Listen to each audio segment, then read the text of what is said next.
한 주 기업 뉴스 리뷰 주간 기업 기상도입니다. 금리 급등에 영끌로 집 사던 열풍이 식어 상반기 생애 최초로 집을 산 사람이 10년 만에 최소였습니다. 미래 경기 기대감이 그만큼 적다는 뜻일 텐데요. 장마 뒤 올 맑은 날 기다리며 기업 기상도 출발합니다. 첫 맑은 기업, 롯데, 신라, 신세계 등 면세점들입니다.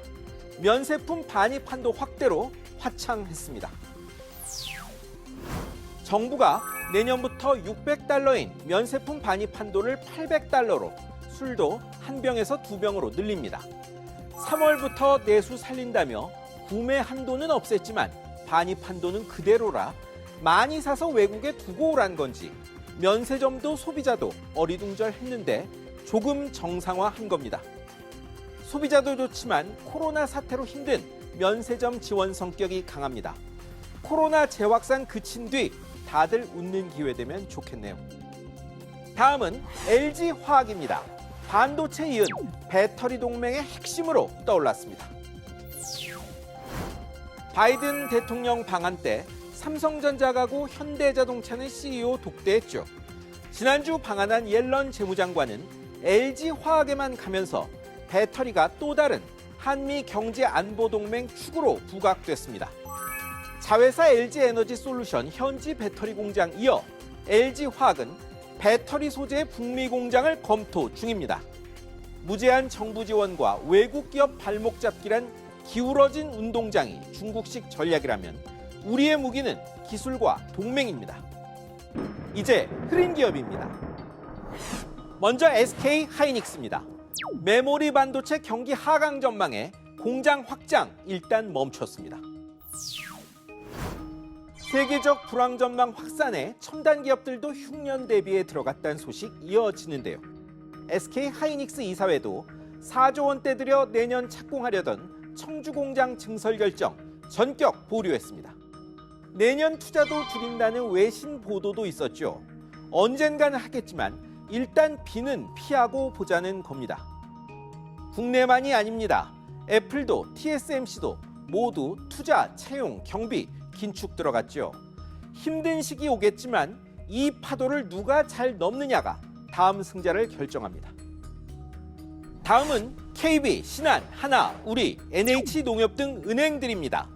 중소상공인들 원리금 상환 재개 임박하자 채무 재조정 나서란 압박받고 있습니다. 정부가 코로나 사태로 힘든 소상공인, 중소기업들의 원리금 일부 탕감, 만기 연장 같은 채무 재조정 해주는 새 출발기금 계획 내놨죠. 그 불똥이 은행으로 튈 조짐입니다. 기금 미해당 채무자는 은행들이 비슷하게 알아서 지원하라 한 겁니다. 금융위원장은 부채 증가 1차 책임은 금융사라 했고 이번 조치 앞서 금융감독원장은 헌법과 법률에 은행의 공공적 기능이 분명히 있다고 했습니다.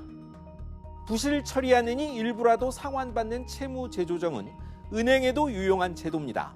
하지만 회생 가능성과 성실성 보고 상업적 판단에서 하는 겁니다. 이번엔 현대오일뱅크입니다. 돈은 많이 벌었지만 상장 계획 또 철회했습니다. 2012년, 2018년 이어 벌써 세 번째입니다. 유가 급등에 작년 사상 최대 실적, 1분기도 분기 기준 역대 최대 실적 냈는데 왜일까요? 증시 때문입니다. 1년 새 30%나 내리고 공모주 청약 열기도 식어 제값받기 힘들겠다고 판단해서입니다. 여기 말고도 상장 계획 철회, 보류하는 곳 계속 나오고 있죠. 증시도 쉬어가는 구간임은 분명한 것 같습니다. 마지막은 쌍방울 그룹입니다. 검찰의 계속된 수사와 제기되는 의혹에 당혹스러운 상황입니다. 쌍방울 그룹이 지난주 호소문을 내놨습니다. 더불어민주당 이재명 의원에게 변호사비 대납했다는 의혹과 관련해서인데요. 검찰이 벌써 2번이나 압수수색을 했는데 이 의원과 특별한 관계란 건 사실 무근이고 증거인멸도 안 했다는 겁니다. 쌍방울은 앞서 쌍용차 인수전에서도 고배를 마셨었죠. 호소문대로라면 매우 억울할 텐데요. 수사 결론이 빨리 나는 게 최선인 것 같습니다.